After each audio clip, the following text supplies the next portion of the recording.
Good evening, everyone. Hello, and welcome to our program.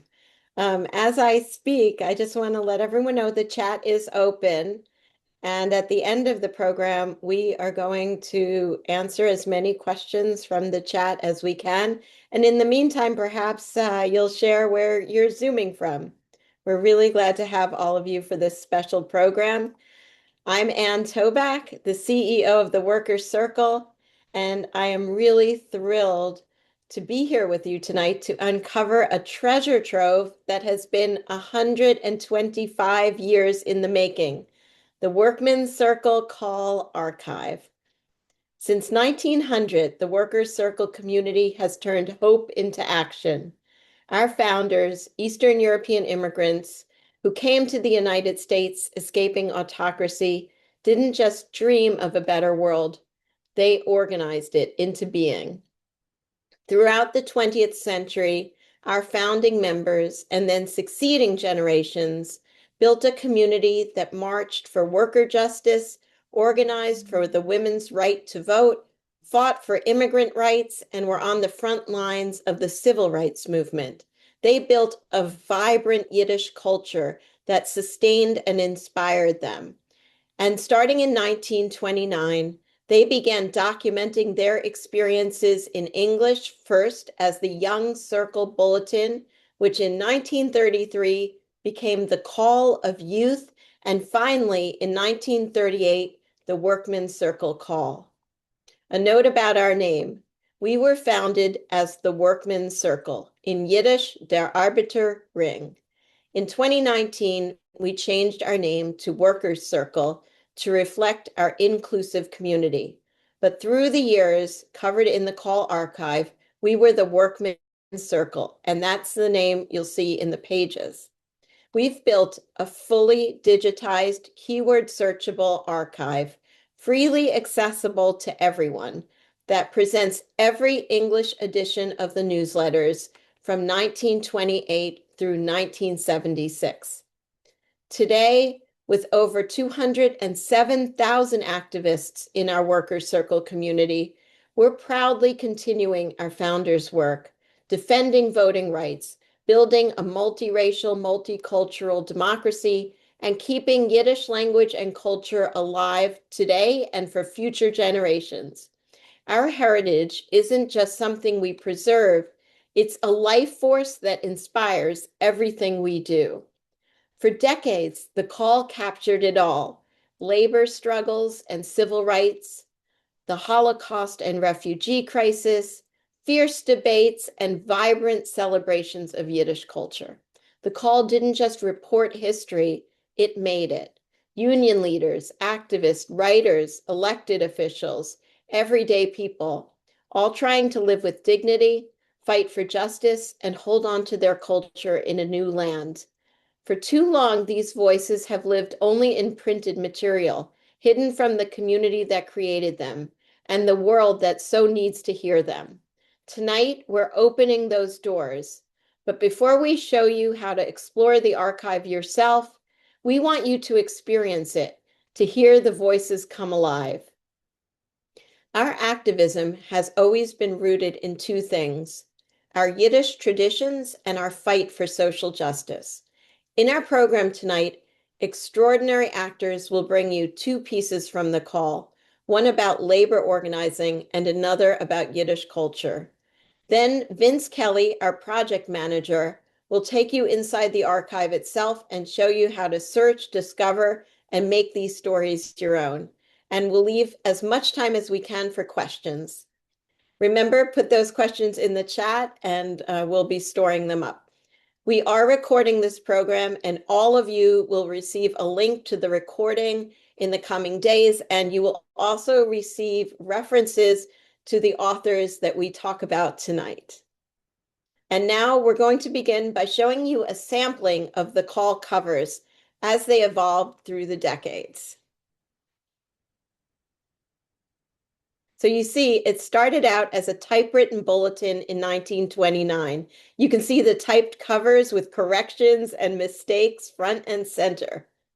And then in the 1930s, it starts to become more visual, more designed. You see here, 1939, and then we approach the 1940s, where you'll see history highlighted. A report on the Warsaw Ghetto, raising money for the war effort, highlighting Yiddish writers, I.L. Peretz. And you'll also see, as we hit the 1950s, more about the organization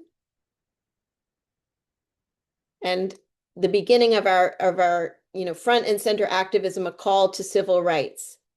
The slums, big problems for big cities. This is something very important in the 60s. And finally, the rise of the hippie movement in the 1970s, free Soviet Jews. That was a major action for us. And this is an amazing cover. Yiddish takes center stage. I'm going to, of course, you see the convention, but I just want to mention that Yiddish Takes Center Stage spoke to a convention, a Yiddish conference that was held in Jerusalem in 1974. It was a world conference on the future of Yiddish and the future and the history of Yiddish.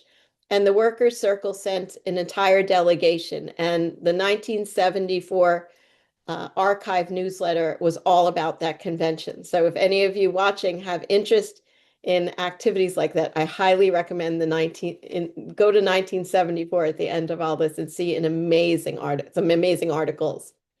So now we're going to bring our history to you to experience as it was written. We've invited 4 extraordinary performers to present dramatic readings of 2 powerful pieces from the Call archive, one celebrating Yiddish culture and another championing social justice.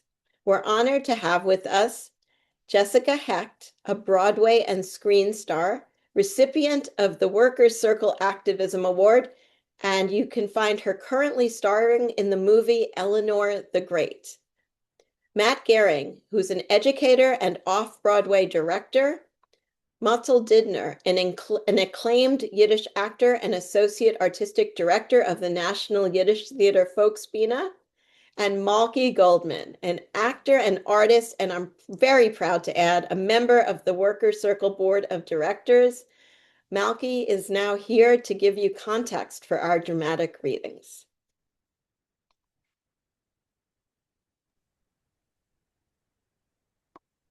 Thank you so much, Anne.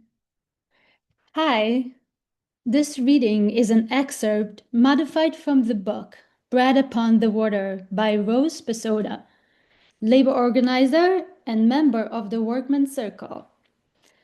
Rose Pesoda, born Rachel Pesodi in 1896, was a Jewish immigrant from the Ukraine. She was an anarchist, feminist, labor organizer, and an official of the ILGWU, International Ladies Garment Workers Union.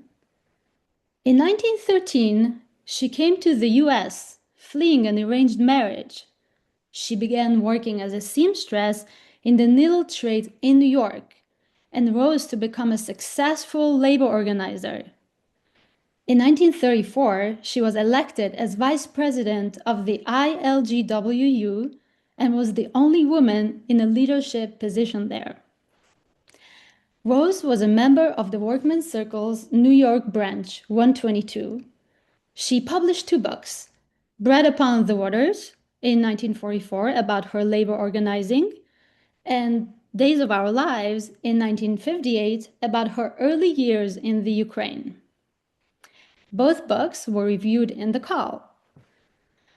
Rose passed away at the age of 68 on December 7, 1965. She was buried in a Workmen's Circle cemetery, Mount Moriah in Fairview, New Jersey. A memorial article about her was published in the Call. This reading is about a labor strike of rubber workers employed at the Firestone and Goodrich plants in Akron, Ohio in 1930s, which Rose Pesoda helped organize. Good morning, everyone. Today I am taking you back to Akron, Ohio during a time of struggle, solidarity, and transformation. From my very first day in Akron, I saw that women would play a vital part in the strike and perhaps even be a decisive factor in the settlement. True, women workers in the Goodyear factory were comparatively few, so the number of feminine strikers was not large. But mothers, wives, daughters, and sisters of the striking men were there, and we were getting important help, particularly in the commissary, from women employed in the Firestone and Goodrich plants. These women were, for the most part, good-looking and well-groomed, with carefully manicured nails and permanent waves. Some of the younger ones might well have qualified as Power's models, so shapely they were. When Germer appointed me as entertainment chairman, I selected a dozen interested women to serve with me. In any long, drawn-out strike, entertainment is vital to keep the strikers from becoming discouraged or bored. We rented the old Miles Royal Theatre on the edge of the strike zone and began recruiting talent from among the rank and file, holding nightly performances. One day, a member of the entertainment committee, whose husband was a House of David Post picket, said to me, "I know this theater well. Our clan glee club used to meet there." "Clan? What clan?" "The Ku Klux Klan, What kind of organization was that? a social and educational society." When these impoverished people first came from the southern mountain regions to Akron, they brought with them their prejudices and superstitions, and fell easy prey to the dark forces which set out to mold their opinions. The Ku Klux Klan used them for its own purposes. Though the Klan had disintegrated, some beliefs it had planted among them still clung. We had to cope with these attitudes and correct them where we could. So that was that. On a mean, slushy day, Hapgood, Skip O'Hara, Ben Schaffer, and I were visiting the picket posts. As we entered one shanty, the men began to laugh. We were just talking about you, trying to figure out your nationality. Is it Spanish, Italian, or French? No, none of those. I'm a full-blooded Hebrew. The men were embarrassed. Some looked stunned. "Why are you so surprised? You probably thought all Jews were bankers, millionaires, exploiters, bloodsuckers. They're not. I'm a wage earner like yourselves, and there are millions like me in the United States who work for a living.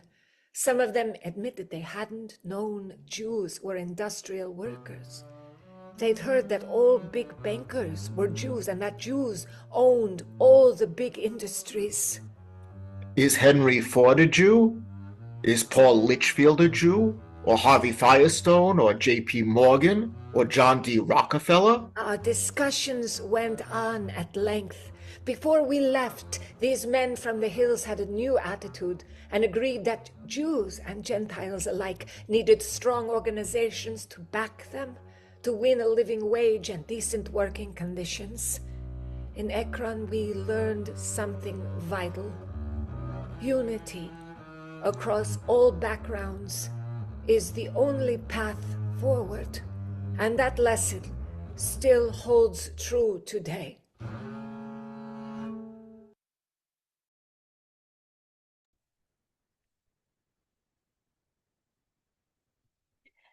And this second reading is an excerpt modified from the book Adventures of Yiddish Lecture by Abram Schulman, Polish immigrant, writer, and journalist who had many articles published in The Call. Abram Schulman was a Yiddish writer, journalist, and humorist.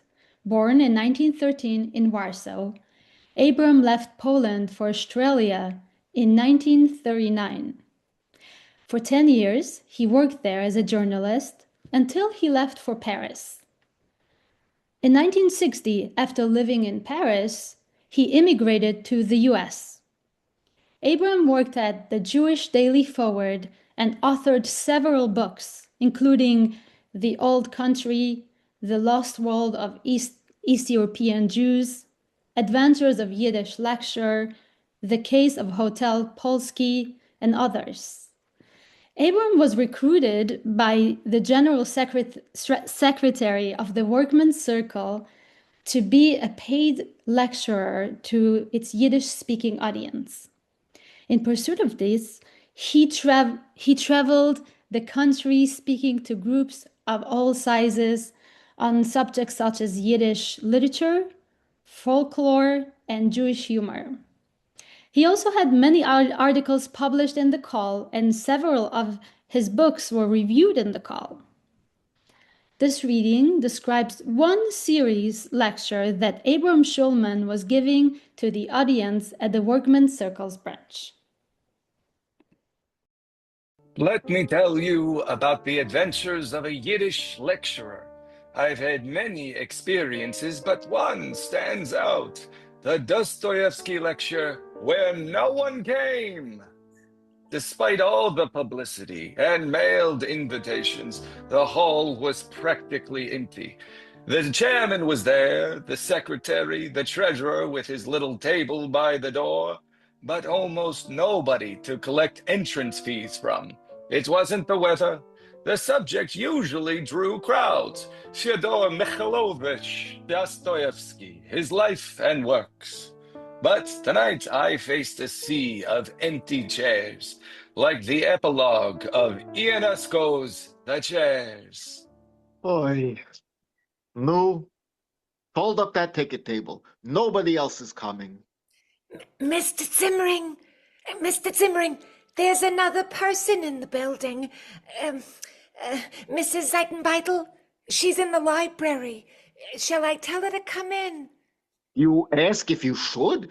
Go there this minute. Bring her in.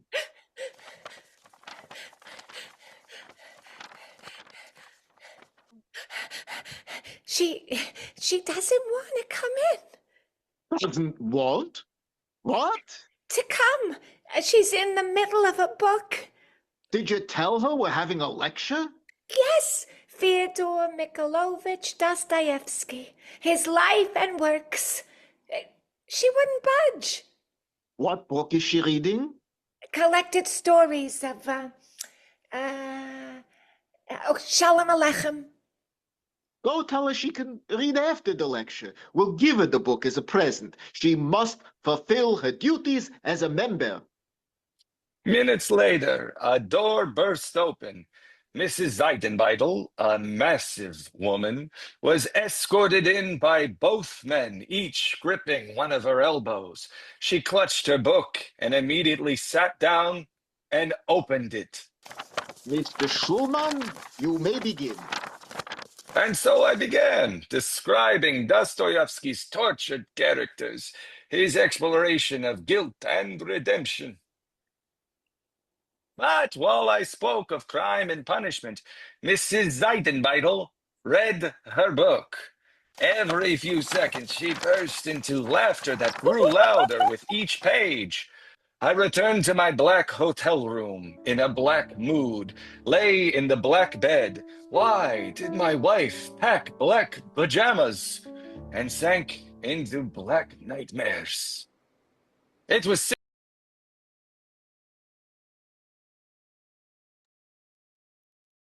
So, Last night's there lecture. we go. what happened? Nothing special. I just wanted to tell you that your lecture was a catastrophe. You wake me up at 6 in the morning to tell me this? You couldn't wait?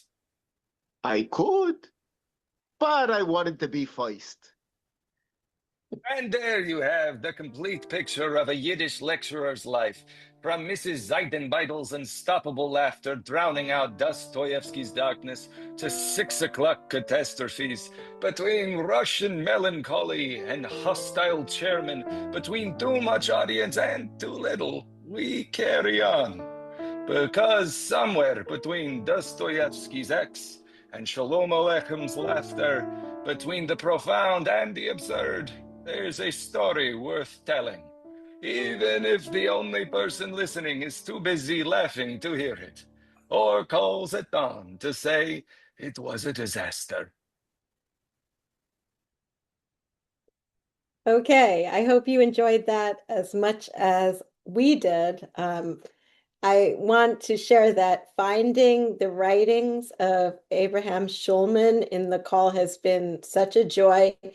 And one of the first things you might want to do when this program ends is search him out on the call, and you'll see one of his stories and many others. So just one of the gems that you can uncover.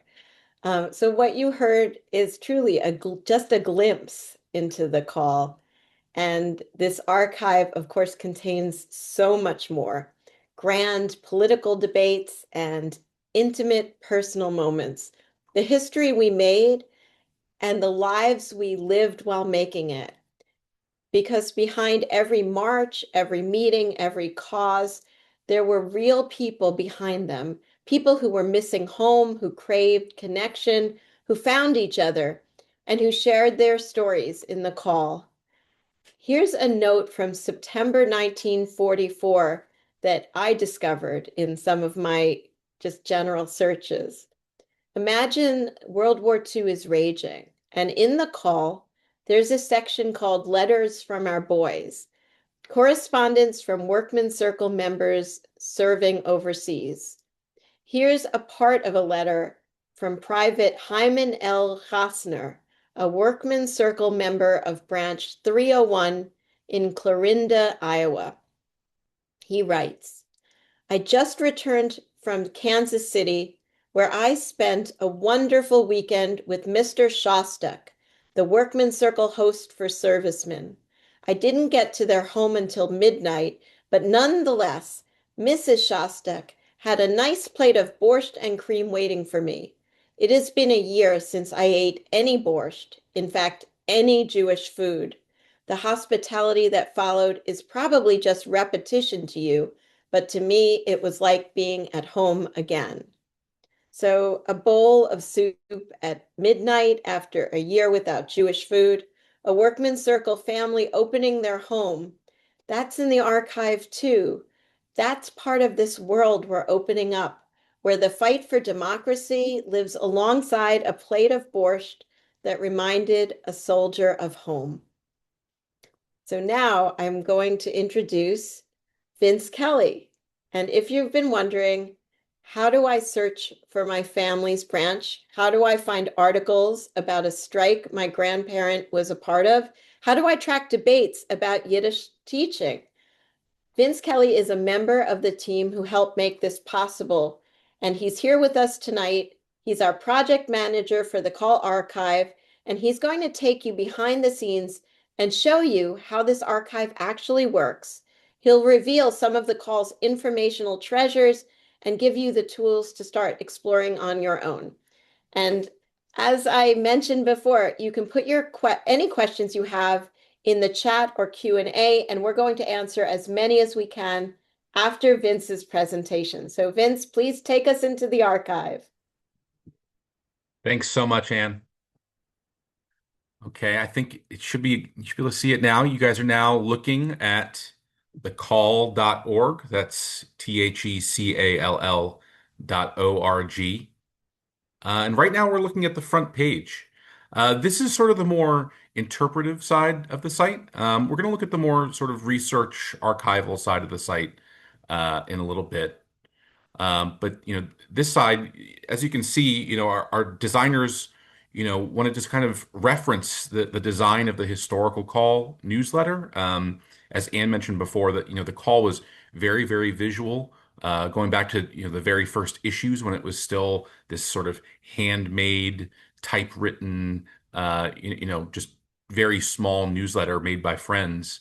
That they were pen and ink drawings and other little doodles and little political cartoons, and that sort of devotion to the visual and this visual design just continued throughout the entire run of the call, even as it became a much more professional and national newsletter. So we really wanted to bring that into the design of the website and kind of reference that commitment to visual design in the original call. Looking here at these top menu items, I want to highlight these really quick. There's some drop-down menus here, and these are going to take you to different theme pages. These we sort of designed to kind of highlight a particular time or a particular, sort of topic that was discussed a lot in the call over the course of the run that we're featuring on the site from 1929 to 1976. So, just going down this menu quickly, there's a timeline that kind of tells you about the history of the Workers Circle and of the call. There's a page about civil rights activism, which Worker Circle was very involved in the 1950s and 1960s. A section about World War II, of course, hugely important and to what the call was talking about in the 1940s. And of course, Yiddish arts and culture, something that consistently throughout the entire run is really important, really, really big topic of conversation. And there's a lot more there. And going to this about drop down too, we have this origins page here that this features some of the most prolific editors and in-house writers on the call, as well as some famous guest writers. And there's also, one of my favorite pages here is this graphics and illustrations page. And that features that great art that I was talking about, these great political cartoons, these sort of satirical political cartoons, but also, just really beautiful illustrations, some really beautiful sort of woodblock print, art that just kind of is sprinkled throughout the call, over the course of years and years and years. So each of these pages kind of provides you a way to kind of jump in and kind of learn about some of these major topics and just important features of the call. As we go down the front page here,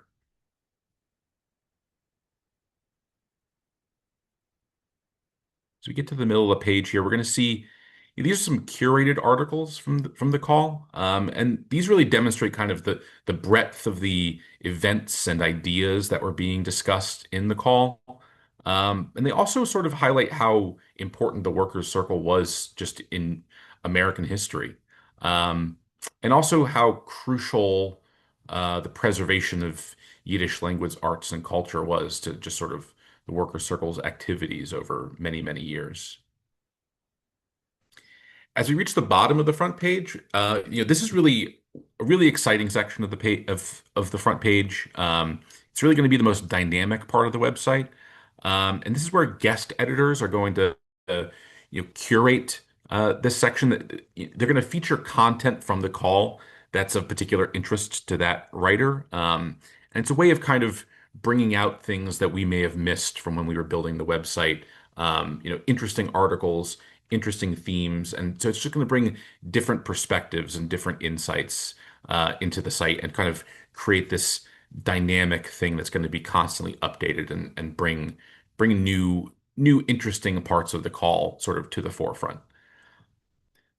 Let's go up to the top of the page here, and we're going to jump straight into the archive. This is the more sort of research-oriented archival side of the site. This is where we're going to see the actual content from the original newsletter. Just before we jump into searching, I'm going to just show you this menu here. These sort of allow you kind of different, easier ways to explore the call. We have this featured authors drop down here. And clicking on one of these names will just bring you to everything that author ever wrote for the call. And so it's a way of kind of just seeing some of the most prolific authors and writers in the call, just kind of seeing all of their work at one place. Another interesting page here is this all issues page. And this is really one of our favorite parts of the site because you can really see kind of the whole history of the call in one place. You can see right here, this is the very first issue from November 1929. And you can see, how visual the call was from early on. But you can also see as you go through this, page by page, you can really see how professional the newsletter became really, really quickly. As it progressed from being just kind of this small newsletter made by a group of friends, mainly just the New York City youth branch.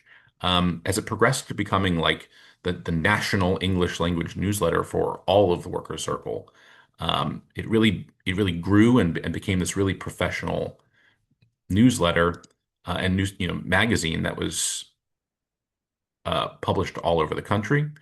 And you can see just how beautiful it is just throughout the entire run. And it's just these great visuals. And you can really see how it changed over time. And it's really interesting, exciting part of this all issues page.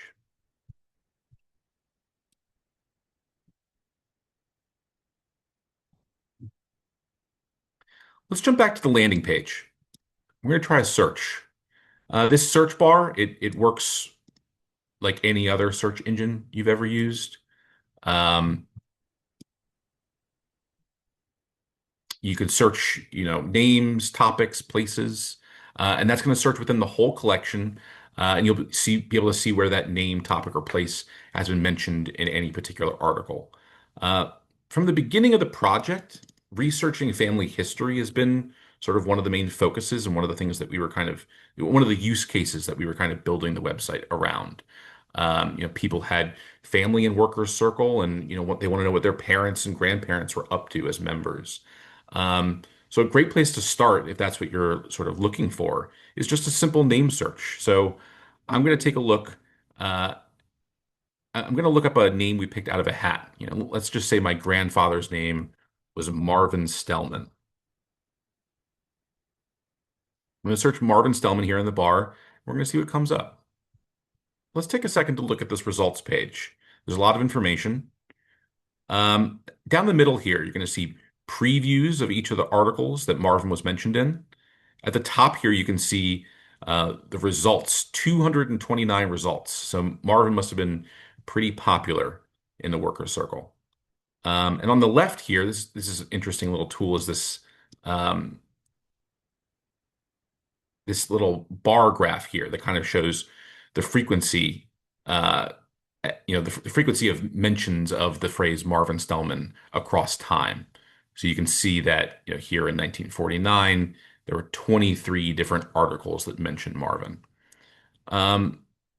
Let's click on this top result here. This is going to take us directly to the specific article that Marvin's mentioned in. On the right, you can see the scan of the original issue of the Call from May 1956. And on the left, you can see the text of the article in an easier to read format. We can make this side smaller or bigger, depending on what we want to do. We can also zoom in and out of the scan. We can see this photo of Marvin up close, or we can see this article in the context of the rest of the whole issue from May 1956. Let's try another search. We tried someone who was popular within the Workers Circle, but how about a historical figure? I'm going to try Martin Luther King. Let's just open up this first result here. This is a great little article, great photograph here. This is the Jewish Labor Committee along with the Workers Circle sending a delegation down to Memphis following Dr. King's assassination. And this article also mentions, it reports on a telegram that the Workers Circle sent to Coretta Scott King to express their condolences following the assassination. So just really interesting article, and just, there's a lot of this kind of really interesting historical material throughout the call. Let's jump back to the landing page and search for a different historical figure. Let's just search the name Roosevelt.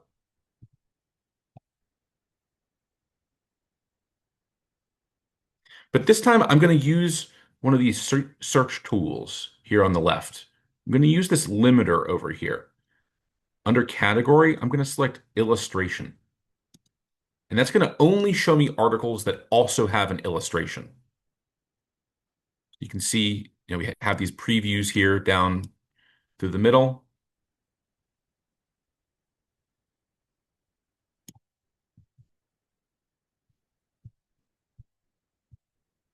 Let's look at this one. Whom shall progressive youth support in this election from October 1936? And as we can see here, because we selected that illustration limiter, we were only brought articles that have illustrations. So we got this great caricature here of FDR, looking a little bit scary, I think. But this is one of the great things about this collection, just sort of the broad historical quality here, is that you can really see how the perception of certain political figures, within the worker circle or broadly, just kind of changes over time. And I think if we were to follow Roosevelt through the years, we would probably see a real change in how he's depicted and discussed just within the call. Let's jump back to the landing page and try searching for something broader, like a concept or a topic. Let's just search for Yiddish. As you might imagine, that's going to come up with a lot of results. 1,997 results. So, that's a lot. That's sort of really difficult to start researching with. But let's go down and look through this a little bit.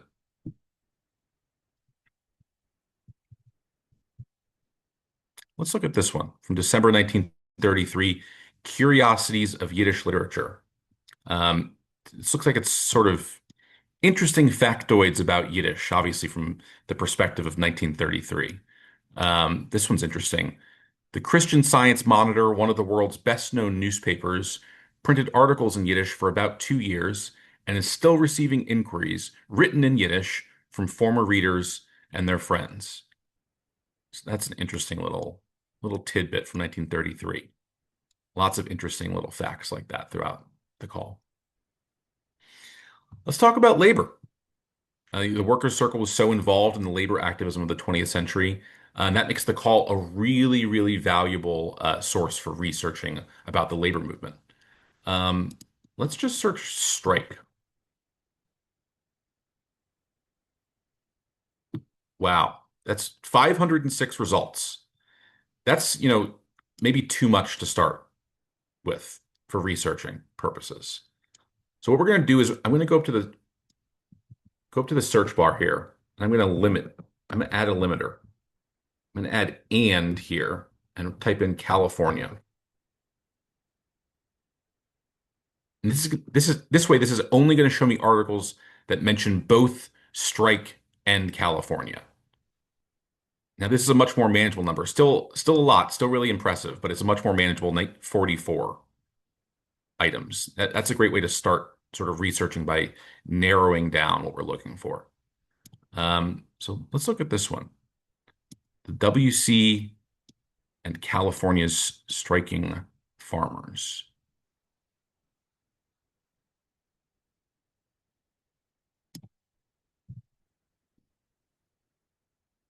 The WC and California's striking farmers. In the finest and best traditions of the Workmen's Circle, the Vanguard Branch 1016, with the endorsement of the Southern California District Committee, has taken the lead in organizing the local Workmen's Circle branches to morally and materially aid the strike of the 1,500 agricultural workers on the DeDorjo Farms Corporation near Bakersfield, California. So wow, just amazing historical find, really interesting, just sort of background about the Workers Circle and what it was doing at the time. And this is obviously a long article. We saw that there were others just about California and strikes. So I'm sure there's a lot more information about this elsewhere in the call. So just really interesting stuff. Let's wrap up with something fun.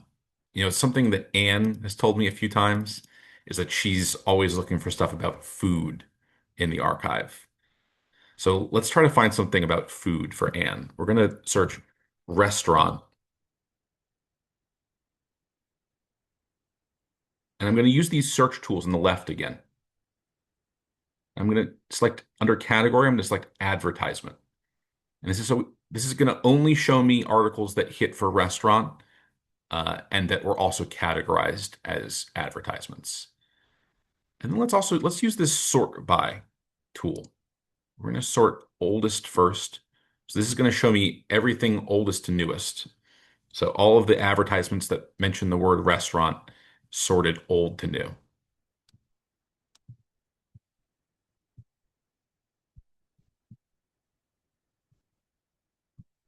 Let's look at this one.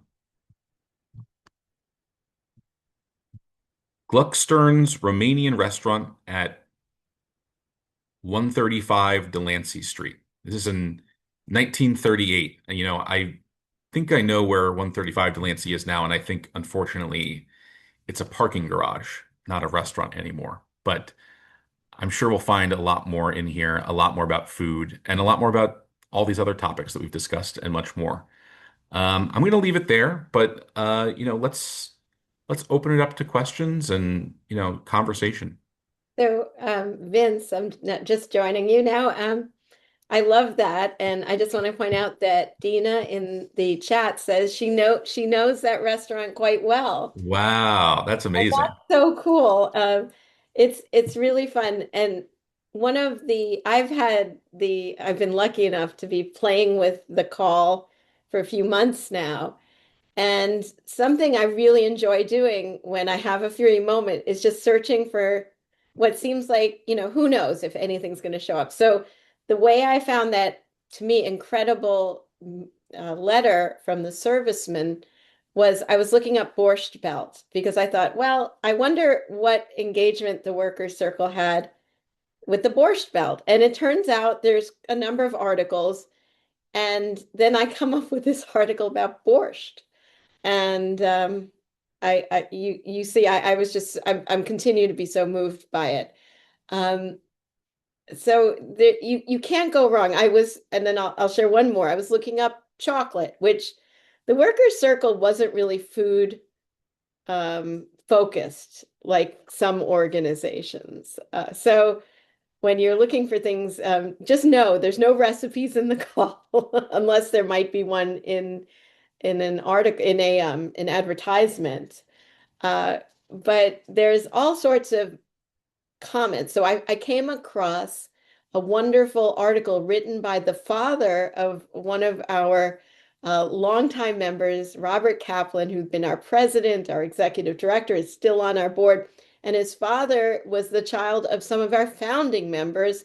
And he talks about when he was a child, which would have been, I mean, in the late teens, late teens, he was dragged to Workers Circle meetings or brought where he slept by his parents. He slept on the floor with other kids.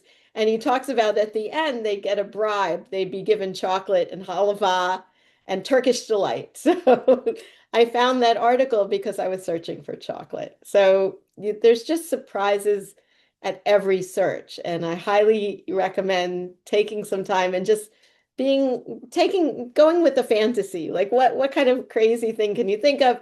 It's in the call. So we had a really interesting question, which I don't know of any of the answer exactly. Was there a lot of fiction in the call? And I've never found fiction.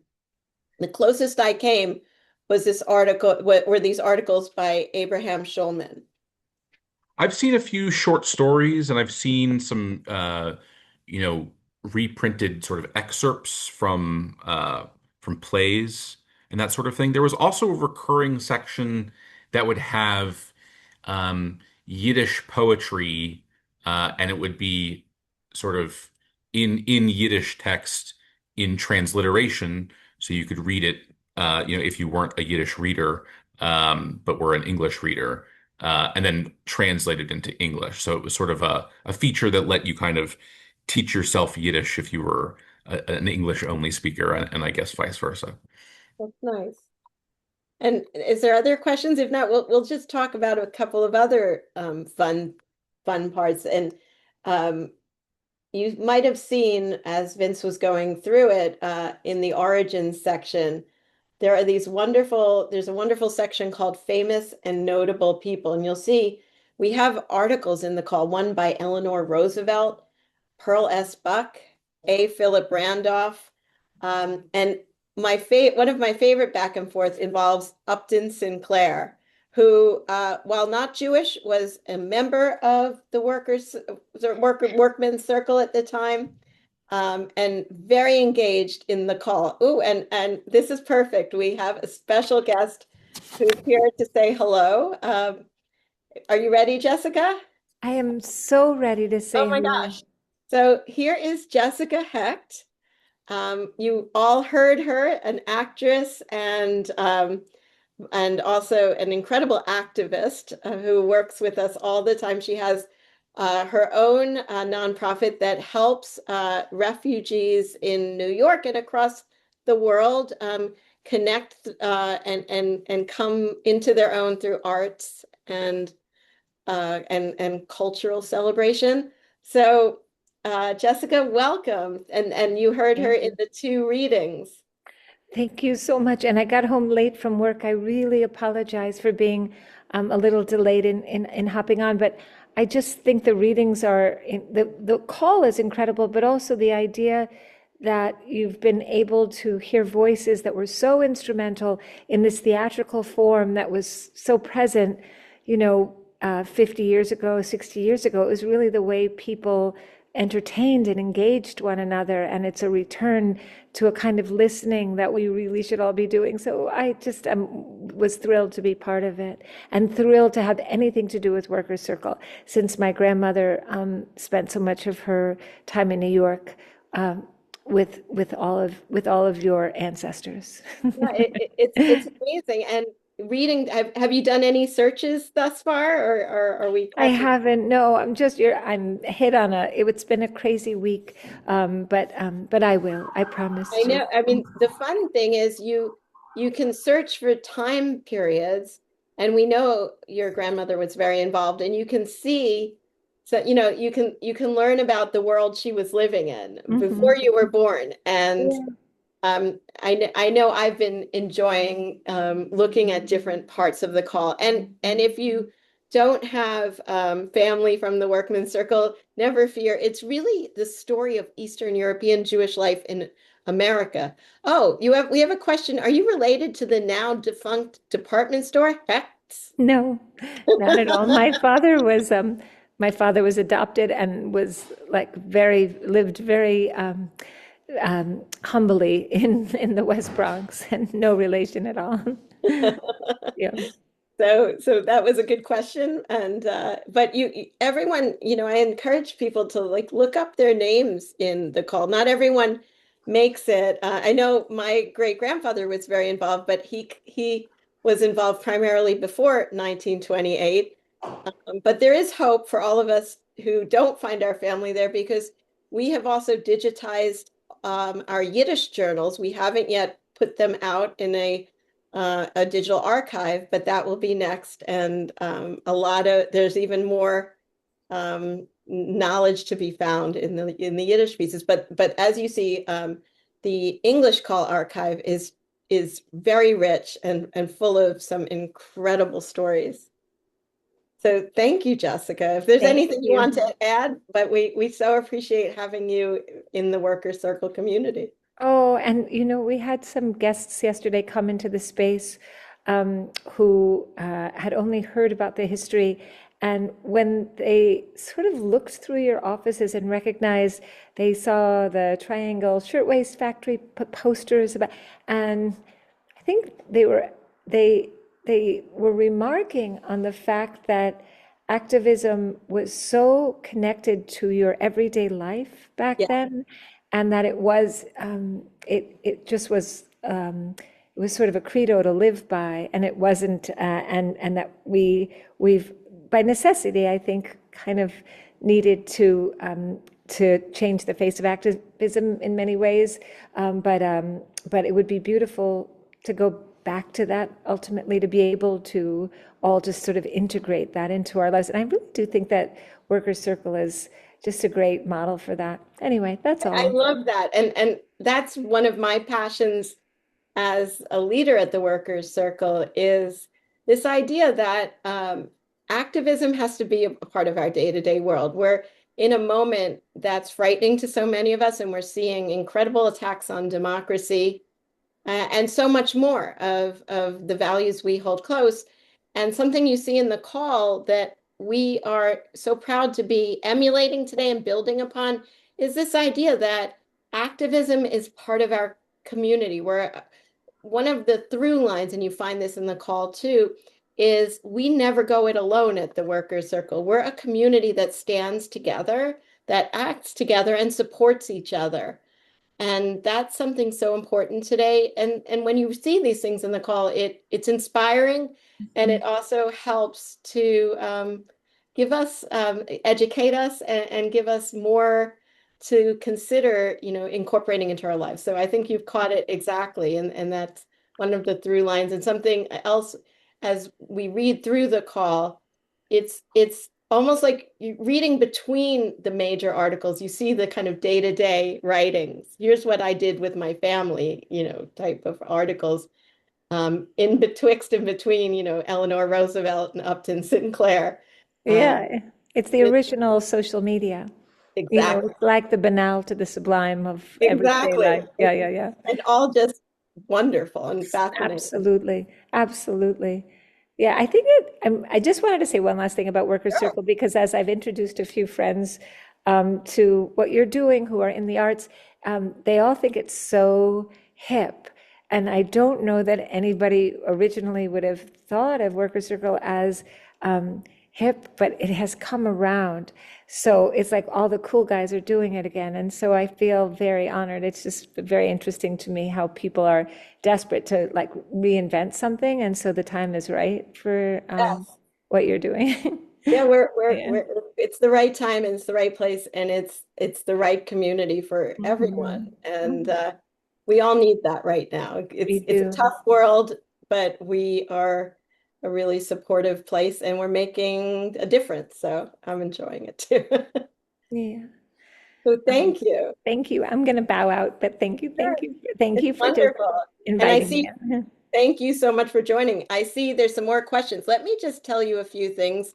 Yeah, someone asked about Yiddish theater. Yes, Jessica Hecht is an incredible actress, and her new film, Eleanor the Great, I believe it's called, is spectacular. There's some very strong themes, Jewish themes. It's about a Holocaust survivor. It's a wonderful film to take a look at.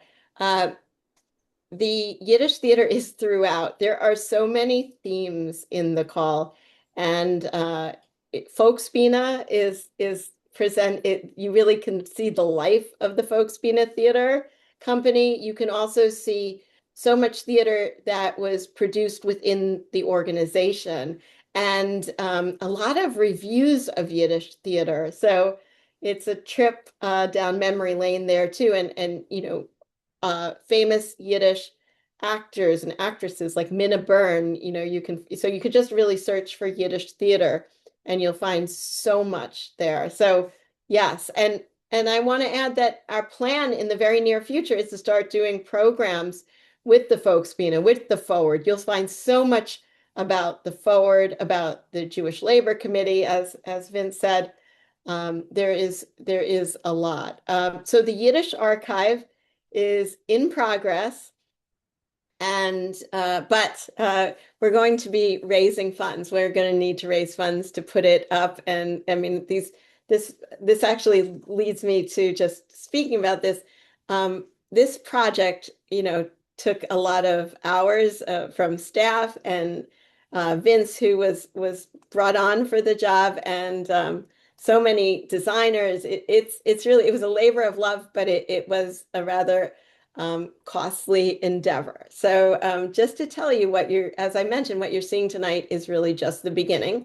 We have digitized our Yiddish newsletters, and our next major release will be doing a similar piece with the Yiddish newsletters. And I believe we haven't mapped it out yet, but we are hoping that there will be searchable in English too, but no promises yet. We're also developing curated collections of the English Call editors' picks. I'm one of the first. I was very honored, and there'll be a lot more. We're looking to do more deep dives into historic moments, tools to help you discover so much of what's in this amazing archive. So growing this archive takes resources, and your support helps us to continue this work and keep growing, making all these voices heard, connecting people to our history, and ensuring that future generations can track down the history that continues to inspire and inform our activism. You really heard Jessica Hecht talking about that, and we are just so honored and thrilled to be in a shared community with her. You'll see a QR code on your screen and a link in the chat. There's a QR code, I believe, behind on my right here in my background, and also a link in the chat. And if you're able to support the Call Archive, we'd be deeply grateful. And know you're supporting the growth of this incredible work. Because I've always wanted to be a spokesperson like on PBS. If you give a gift of $180 or more, we will be thrilled to send you this special limited edition notebook, and it's a beautiful way to carry the call with you as you do your own work in the world. So that's my pitch. But before I close, I want to give special thanks to Dr. Motl Didner, who's our board member and noted historian. And she's been a wonderful resource to us throughout this project from the beginning until now, and will be a part of it beyond. And please join me in giving special recognition and thanks to Shelley Binder, who's our Director of Development and who has shepherded this call project from beginning to end. Shelley has made this a labor of love. She's treated each issue with so much care. Her incredible dedication has brought us here to this incredible moment. And I want to thank everyone who helped to build this archive. Thank you to our wonderful performers, and thank you all in the audience for being a part of tonight's program. The archive is live. As we close this Zoom, I really encourage you, go explore, visit thecall.org. That's THECALL.org. These are the records of a people. Please search for family names. You can find whole worlds. See how our ancestors dreamed, argued, laughed, and fought for justice. All of it captured in this archives. So the doors are open. History is waiting. Please walk right in. Thank you so much for being with us. And I look forward to seeing you again soon as we continue this journey. And please join the Workers Circle in all of our other activities. There are so many. Yiddish, social justice, and you see this incredible history. So I wish all of you a wonderful Thanksgiving and good night.